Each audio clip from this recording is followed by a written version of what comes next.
What up though, y'all? It's Chris. Appreciate you taking the time to connect with me today. I'm out here making this video a little later than usual because we had quite a bit of rain today and it was delaying me getting out here and recording this for y'all. But, you know, I could have recorded from home or whatever, but I really like to do this with y'all when I'm out getting my steps in. So here I am. Today's topic is about betrayal and underestimating. So what you don't want to ever do is underestimate somebody's capacity to do some ill stuff. And it doesn't matter how good you are to them. It doesn't matter what you've done for them, how good of a friend you've been to them. All it takes is for them to desire something enough to stab you in the back. All it takes is for them to find something that they value above their friendship or their relationship with you, and you become expendable to whatever that desire is. Some of you may have experienced this already. For those of you that haven't, you're lucky, but it's most likely to happen. So I'm preparing you for this. People, they can be a bit shady. And this is somebody that, you know, believes in the power of brotherhood and, like holding each other accountable and whatever. But not everybody is your friend. There are going to be people that are just outright good pretenders. And they're going to play possum. They're going to be cool with you. You're going to think you guys are all buddy-buddy until that moment that they stab you in the back. Now, when I made the video about brotherhood and keeping each other accountable, there were a couple comments on that video where people mentioned about like losing faith in brotherhood because they had been betrayed by people. And I get that. I'm definitely sympathetic to that because that has happened to me as well. But don't let it sour you to the point to where you don't want to have that community of people at all. What you need to do is still have that brotherhood, but simply get better at identifying character flaws sooner. It's a bit windy out here today. Probably see it on the fabric here. I'll try to protect the mic on the phone as much as I possibly can to block the wind from drowning out what I'm saying. But get better at identifying red flags. Don't ignore stuff. When people show you they have the capacity to do ill stuff already, don't ignore that. Because they're already showing you the type of stuff that they'll do. Like stealing. If there's somebody who has stolen from other people around you, don't think they won't ever steal from you. Of course they will. It's only a matter of time. They haven't stolen from you yet because they haven't seen anything that you own that they want to swipe from you yet. But it's coming. So certain behavior patterns of people, just identify them and understand that this isn't the sort of person that I should have around me, and go from there. I got the queue line. One of these days, I think I'm gonna do a video on the queue line. Wonder how that'll turn out. I haven't done one so far, but I guess that'll be something that I'll consider in the future. But that's pretty much it. Learn to identify red flags, because a lot of times if a person stabs you in the back, if a person betrayed you, it sucks.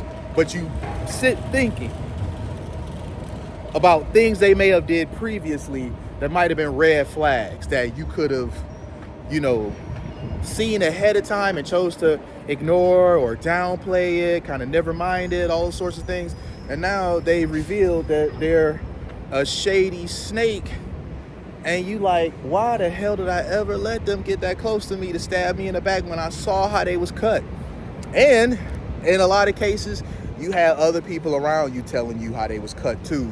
And you didn't listen because you let your sense of loyalty to them or whatever it was, kind of never mind the stuff that they was doing. Don't do that, especially. Don't let a sense of loyalty have you seeing a person different than what they really are. If the person is a snake, then they're a snake. Don't put on rose-colored glasses and try to pretend like they aren't what they are. If they're a shady person, they're a shady person. And I don't care how long you've known them, because people tend to think that they're better friends with people because they've known them longer. oh, he's shady as hell, but I've known him since the sandbox days, so he's cool, whatever. No, he's not cool. And he's probably done some underhanded stuff to undercut you by now. You just haven't grown privy to it. Or you might be aware of the shady stuff he's done, and this is worse. You were aware of the shady stuff and you forgave him for it. Don't forgive betrayal. You know, I mean, there are certain circumstances that maybe, you know, you'll forgive it. You'll be a bit more willing or whatever. But for the most part, no, I don't think forgiving betrayal is a good idea, because if they stabbed you in the back once, it's very, very possible that they'll do it again. And, you know, fool me once, shame on you. Fool me twice, shame on me. So oftentimes these sorts of things, they're character flaws. So they're going to do it again. They're going to repeat offend. It's like in a lot of cases, and this may sound bad, but in a lot of cases, criminals get let out and they just go right back to the same pattern of behavior that got them locked up in the first place. These are patterns of behavior. They're likely to repeat offend. The person that's a snake, they're a snake. So they are likely to snake again. And it's even worse when you knew they was a snake and you let them in to bite you anyway. Because at that point, whose fault is it? Is it their fault or is it your fault? I say it's more your fault, because the snake is looking like, you knew I was a snake when you let me in. You knew I was a snake when you let me in. So that's on you. You knew they wasn't about nothing. You knew they had a capacity to do ill stuff, and you chose to overlook it and let them in anyway. So don't let people infiltrate your circle that have a high chance of snaking you. It's gonna happen anyway. Just simply living. There are going to be some people who you trust with your life that are not going to turn out to be good for you. That is inevitable. It's unavoidable. But you want to be smart enough to where you can see it more often than not before it happens. You don't want to just let people in that are going to do that to you. So I think I've touched enough on this subject.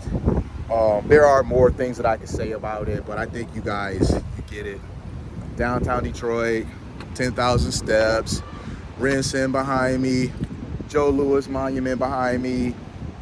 I love this city so damn much, man. Really, I love this city from the bottom of my heart. And I'm sure y'all can tell. I don't have to convince y'all. Y'all hear me, y'all see me out here.